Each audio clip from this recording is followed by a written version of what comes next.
你们想听一下业内顶级的动作导演对肖战的真实评价吗？今天王导有幸把我大哥欧哥，我大哥大家好，请到了我的工作室。接下来我就跟大家聊一聊对肖战的一些真实的看法，以及动作电影以后的发展趋势，以及 AI 对整个影视行业会有什么样的影响。在正式聊肖战之前，我先隆重的介绍一下欧导他拍的哪些作品。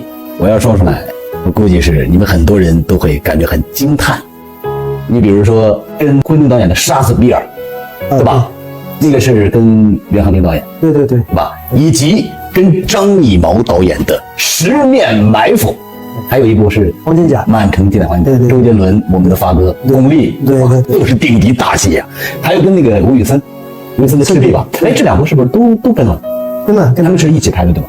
但我说赤壁上下部两部，他们是一起拍的，那个是一起拍的啊。然后还有徐克导演，哪部戏来着？美丽传说，对啊，这都说的是顶级的电影导演了。除了电影导演，当然还有电视剧导演，就是去年你们都知道跟肖战合作《藏海传》的郑晓龙导演，欧导也跟郑晓龙导演合作是哪部戏来着？是图兰朵电影，当时前期帮他做了3个月，帮他从动作上面，还有帮他去看景去新疆看景这些给他做。但是不得不说，这部电影后来的票房挺惨淡的。没错，我觉得郑晓龙导演说实话，因为他还是主攻以电视剧为主。没错，他这个戏，因为他也自己讲了，他只是一个情怀，想拍那个戏。你还真点，后来好像郑晓龙导演是不是没拍过？从此之后没拍过电影了。对，没错，他就是一个情怀，想拍那个戏。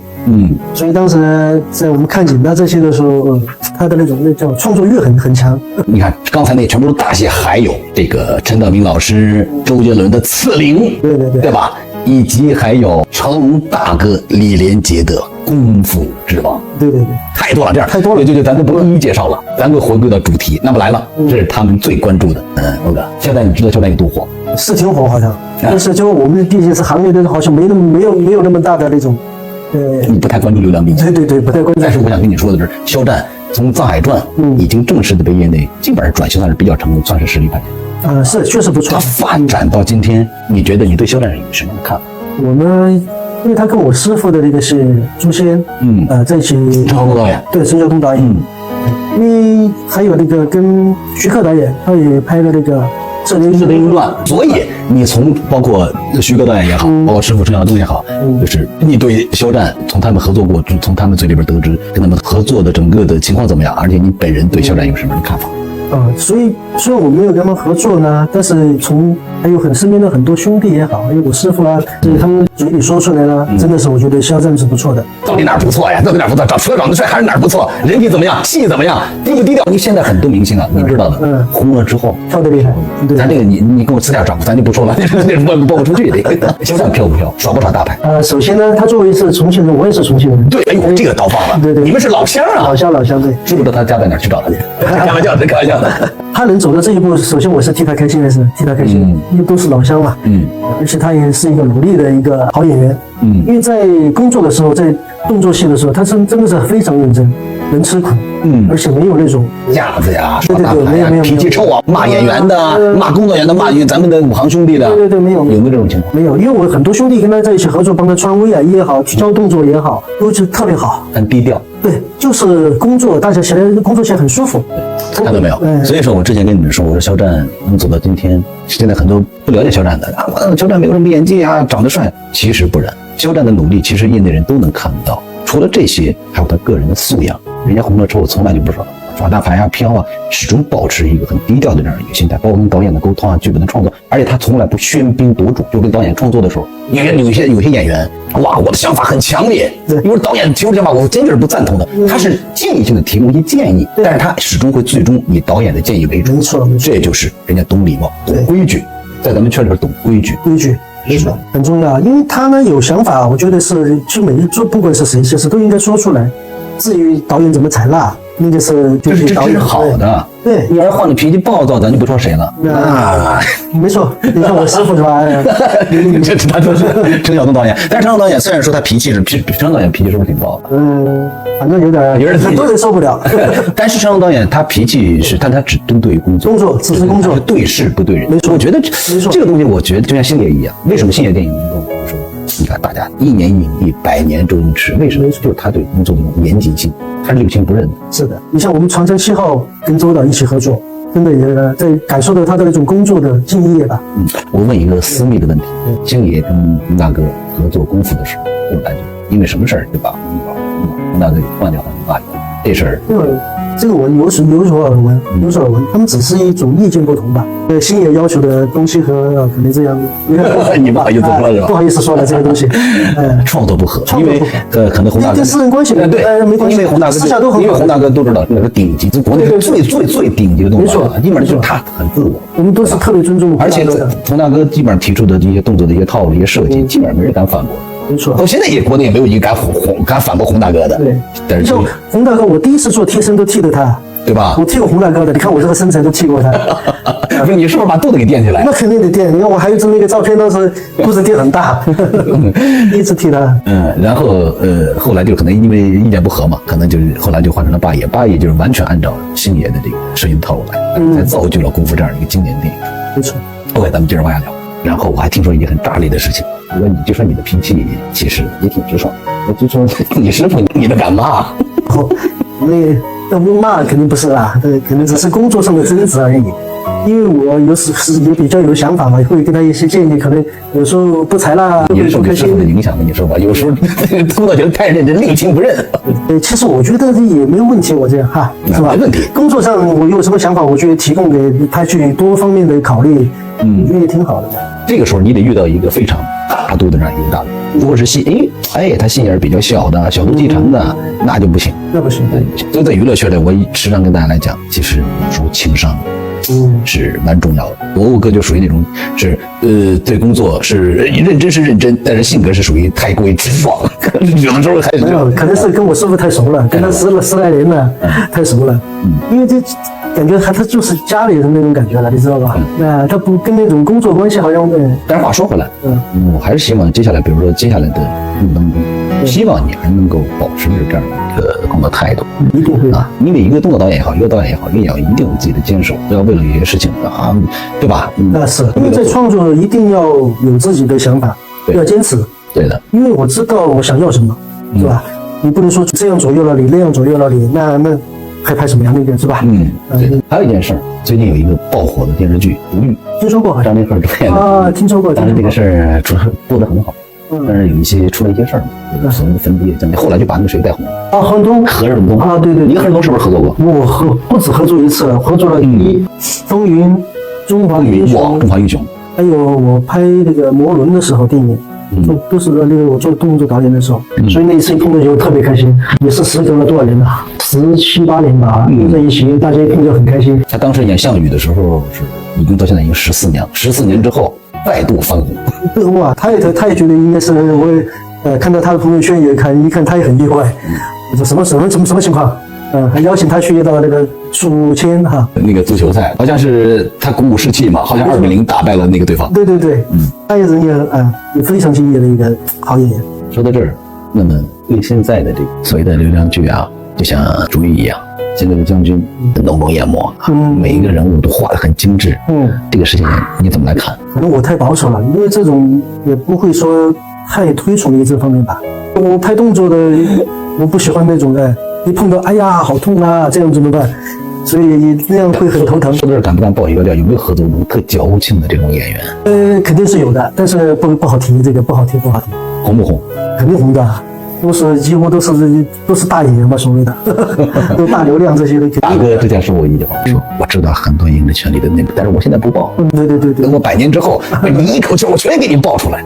那不能去讲这东西哈。行业的潜规则嘛，这个很多东西。因为我们还得在这行业好好工作呢。然后这个关于何润东爆红这件事情，你怎么看？为他开心咯，这是他付出应得的，因为他很卖力的。当时为了这个角色，他付出了很多很多的努力。当时这个戏其实并没有给他带来更多的福利，没想到14年后，说对了，再度翻红。他在现场也是真的是敬业，真的是敬业。这一代的演员真的很值得人尊重的。真的是这样。说到这儿，然后再跟大家说一个消息，张晋，我师兄，严格来讲算是发小了，从小一起长大了嘛。你看你们同时出道，基本上同时出道嘛。对，他会早那么一两年。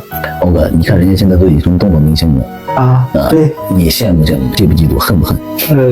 只是为他高兴吧。我觉得这是他所奋斗的应得的，也是应该得到的成绩的。有没有这种想法？凭什么你能当明星？凭什么我就当不了动作明星？有没有这种想法？有没有自己想过要去从幕后转到幕前？没想过，从来没想过。没想过。为什么？是对自己的演技没有信心，还是对自己的长相没有信心，还是完全没有这个想法，就想做幕后英雄？信心这个谈不上，长相其实也挺帅的嘛，是吧？只是说可能就是不太喜欢在荧幕前面，还是喜欢做幕后的，喜欢自己搞一些创作，我觉得还是有意思。里面可能就那种鞠躬蹲下，可能自己性格的问题吧。我听说你也挺抠的我哥俩见面吃个火锅，你怎么的就几乎花了30-40块钱，这去确实是有这个事儿，但是不是抠。你不是抠，你把连兄弟请过来吃火锅，你就花40块钱。那个时候练 A 打蔡少芬嘛，他一般我们叫 A 打嘛，他只吃素，你说怎么办嘛？素菜能有多贵呢？是不是？点个10来个素菜，不就是几十块钱吗？有时候这样，有时候关系越亲密，哥一个在一起，有时候不讲究这些东西。对我们3个人，你说能吃多少嘛？然后拍了那么多戏，大家都知道，动作演员是业内的称之为幕后英雄，因为80、90年代的我们动作电影曾经是风靡，不光是整个亚洲，风靡全世界的，影响了很多，不光我们国内的，整个亚洲的有些创作人才，包括甚至好莱坞一些欧洲一些有些创作者。那时候动作片呢，真的太辉煌。当然，中国的电影让人家老外看到的其实是动作冲出去的，对的，是动作里面的电影这样冲出去，让人家认识到中国的电影。对的，对，所以动作在电影里面贡献是很大的，对中国的电影。是的。然后，因为我曾经看过，就是一个纪录片，我不知道欧文有没有看，就是香港武师，他们之前上来院线，真的我深刻的感受到他们真的太不容易。有的人为了电影事业，甚至是牺牲了自己的生命。因为那些前辈，我现在都认识，很多都认识。因为我早期都是跟着香港他们一起和那帮合作的嘛。香港的这些导演基本上再说一下，都跟哪些导演合作？我师傅陈晓东嘛，陈晓东，那么还有八爷袁和平，对，还有袁奎，对，然后徐克导演他们是文戏导演，对，所以我都是跟他们这几个一直在做。国内的像这样的动导演能跟着3个大导演的已经很少了吧？同时跟过3个大导演，据我所知应该没有。没有啊？对。当时真的是我有幸这几位三大导演都看得起我，就喜欢我呗。那时候功夫也好。拍了那么多戏，有没有就是受过伤？受过伤，在康熙帝国受过一次伤。康熙王朝吧？康熙王朝。陈嘉玲导演。对，陈嘉玲导演。那个我让炸弹给炸了，头变这么大，我的脸全烧过，现在还有很多伤疤在手上的，全是以前留下来的那一次，就这是最大的一次伤。尤其是拍动作戏，多多少少基本上都会受过伤，都会受伤。如果有一天，比如说再让你去以导演的身份、武指的身份再去指导一部戏，你第一要素，你觉得应该是什么？首先肯定是安全，因为现在我拍了很多自己导演的那些戏啊，我都是安全的。没有一个受伤的，全是安全。首先是安全，保证兄弟们一定是要安全。没错，这个是一定要安全，因为以前在早期的时候，很多动作它是试探性的，所以说有一定的大家试错，在试错，对，但是到了这个时代了以后，就不应该有这种出现的。对的，我们作为有经验的人，一定要去规避它，一定要去规避这种不必要的万一。对，很多人我不赞同，很多人讲万一怎么样，我说很多万一是可以用经验来屏蔽的。对的，对的。然后就现在市面上出的一些动作片，现在你看，现在很多比较知名的动作演，基本上要不然就是师兄弟了，要不然就属于是徒弟辈的了，差不多。对他们目前拍出这些片子动作戏怎么看？现在是很花哨，我觉得还是太花哨了，全追求于这种动漫的一种风格去了，镜头太炫酷，然后招式太花里胡哨。对，比如说让接下来自己再拍一部戏，你创作的一个标准或者你的要求。理念是什么？首先呢，我们是做电影，是做戏，做人物，动作是辅助于这些人物的。对的，我的方向就是这样，我的要求是这样，一定要让这个人物丰满。我的动作去怎么样设计到这个人，帮助这个人物的丰满，这是我的要求。我不喜欢打得噼里啪啦。对，其实你的理念是跟我是非常非常相似。其实我自己拍戏也是，有很多现在导演拍戏，其实动作戏不跟着，但是我自己拍戏，我是动作戏我一定要跟着。因为动作戏只是辅助我故事，它是一个锦上添花的东西。没错，你要辅助我的故事，所以即使拍动作，我一定会去跟。因为所有东西你要辅助人物嘛。现在就是很多戏真的太花了，镜头拍的有多么炫酷啊，你的招式花的打的有多么的炫啊。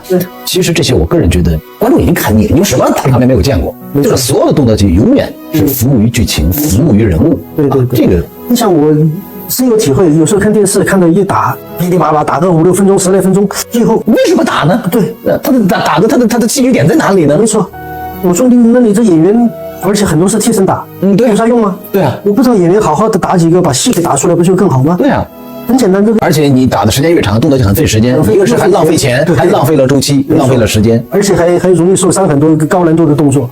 其实我们打到点上就好了。对的，演员你把戏打出来，有几招漂亮的动作 pose，摆得很漂亮，那就是他自己做的，让他学的是吧？对，就是一看就是他呀，这个人物就符合于他，对的，不用替身打那么多也没用啊，对吧？这是我希望创作的一种风格吧，但是希望人打少我就尽量打少，一定要符合于演员这个戏，是的，这场戏服务于角色，对，服务于角色才对。因为现在太花了，一来就是哇，到处飞，到处那是多少年前的，我师傅他们那个叫什么《柚子神魔》呀，什么《笑傲江湖》啊，那个年代是讲飘逸嘛，对的，现在的打呢，我觉得还是应该走戏，一定要走戏，是的。然后拍了那么多戏，让你觉得最满意，你指导了那么多动作场，你个人觉得哪个戏或者哪场戏，你个人觉得是比较满意？我记忆深一点的呢，可能就是我们当时拍《水浒》，就是武松过桥那一场戏。那段我记得，对，带着枷锁那场戏。对，那场戏是我设计的吧？那场戏。那天拍了多少天那场戏？7天拍了。那场戏，那个时候真的有时间。你们剧组真有钱，一场戏给出1个礼拜去拍，真的你们。因为动作戏很耗时间的，是的。你要拍出好的动作戏，真的是。现在说实话，除了大戏敢给一场动作戏给出1个礼拜去拍，现在小戏谁还敢给？对，没错。所以那场戏很经典，你看到现在你提起来，我画面感立马就对。所以现在就要在有限的时间里面，把它做到尽可能的丰满一点。没办法，因为这个要考虑到有很多方面的问题，演员时间呐，钱呐，这还有很多要考虑很多因素在里面。还有一场，何况不是合作过跟张艺谋导演合作那个《满城尽带黄金甲》有一场戏，我因为那个动作场面到现在，说实话，我觉得甚至都可以载入到影史的这样，就是很多人从山上掉到往下滑的那场戏。舞龙对舞龙，对，我们提前半年去做的准备，请了专业的登山队打的那些钉啊，那些做的那些钢丝啊，搭的那些，哇，是个大工程，太大了。那场戏甚至我都听过陈晓东导演，就是您师傅，对，聊过那场戏。他说这场戏对我来讲，对他来讲就是难度很大的，而且压力也很大，因为那个山真的太危险了，那个动作真的太危险了，所以那个戏当时拍了2、3个镜头，就出现了一些小的意外，所以张导当时也就考虑到安全的问题，就尽可能的压缩了一些镜头。那场戏真的拍的太棒了，这现在想起来我很难再出这样的动作场面了，很难，已经很难了。然后还有一件事情，你要知道现在 AI 时代了。这个 AI 时代对整个咱们整个的影视行业其实冲击是非常非常大的，不光是你看导演，对，编剧，服化道摄影，包括你们动作，您对 AI 冲击影视行业，你对动作行业有什么看法？看法当然也有紧迫感，但是这毕竟是一个会冲击到很多就业的问题啊。但是作为我动作导演来讲呢，始终我相信不可能能取代，完全取代，因为是不可能的。因为在我们创作当中，它是有打的戏，你可以把那些动作去取代掉，但是演员的那种戏你很难取代。对，眼神的交互啊，包括情绪，包括他打的时候，这场戏谁高谁低啊，只能再反扑啊。就到了一种我挨了2下以后那种情绪也好，我要一定要去给它设计好。他可能 AI 出来之后，就是可能镜头里弄得很炫酷，都很生硬，有时候细节部分、眼神交互部分可能做不到的，这个是做不到。目前还是做不到，但是也很难想5年之后，因为现在刚开始，整个的影视行业都在进入 AI 时代。5年之后到底会发生什么？我真的不敢想象，真的不敢想象，是很可怕。我还是相信它不可能把人取代掉的，目前来讲还是不可能。至于5年以后呢，那不太确定了就。这个科技现在确实很厉害。现在有一种焦虑都谈不上吧，只是觉得我们就应该学习它。用 AI 来辅助于我们的设计，对的，我就去学习它。其实我们私下聊了很多，就 AI 时代其实随着社会的进展，其实这是本来是一件好事情，但是呢，这个是的确便利了每个人的生活，但是它同样会带来一些对我们的底层，对我们的各个行业的工种，其实它有一些不好的，会让很多人失业。其实这个时候有时候我还在做一定的反思，到底是好还是坏。真的，影视行业不光是你看6年时代，不光是对整个影视行业的冲击，包括它各行各业都会有很多人大确实都会下岗适应。是，所以这到底是好还是坏？当然这个问题咱们聊有点大，这是个终极话题。对，我们还是先把我们户口的问题解决掉吧。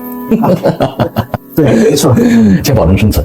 然后那个拍了那么多戏，你觉得你最骄傲的一件事情是哪部戏或者哪个作品？肯定是2008年奥运会开幕式。奥运会，开幕式。我记得当时还有一个采访，前年吧。当时回望2008年的一个专题栏目，北京电视台当时还又给我做了一个专访，回望一下2008年我们中国的盛大的展示给全世界的一个机会。当时负责哪个项目？